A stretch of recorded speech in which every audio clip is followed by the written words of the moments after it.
দেখো বেসন ফাটিয়ে নিয়েছি,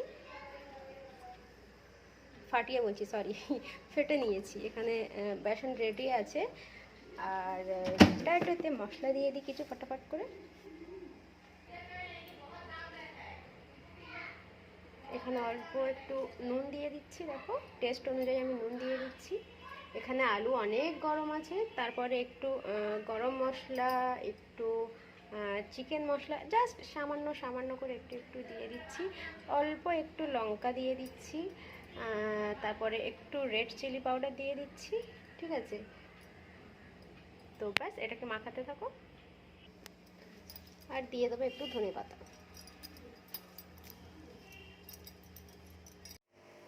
তো চলো ফটাফট করে আলুর পুরটাকে ভরে নিই। ব্রেডটা আমি এখানে দুভাগ করে কেটেছি, তোমরা চাইলে 4 ভাগ করতে পারো, ছোট ছোট যাদের ভালো লাগে সেভাবে করতে পারো। আমি এখানে দুভাগ করেছি যাতে তাড়াতাড়িও হয়ে যায়, আর আমার এমনিতে একটু বড় সাইজের দেখতে ভালো লাগে আর কি।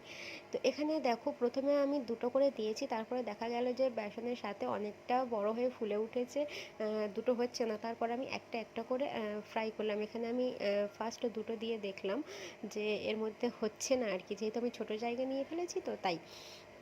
তো এখানে বেশিক্ষণ লাগে না, খুব তাড়াতাড়ি এটা ফ্রাই হয়ে যায়। এক সাইডে হালকা লাল হয়ে গেলে আরেক সাইডে পাল্টে দাও, দিলে 4-3 মিনিটের মধ্যে এই জিনিসটা পুরোটা রেডি হয়ে যায়। তো দেখো এখানে সব কটা আমি রেডি করে নিয়েছি।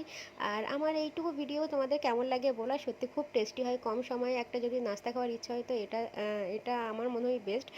যে কোনো হুটো আলু রেডি থাকলে সব রেডি হয়ে যাবে এই আর কি। So bye bye.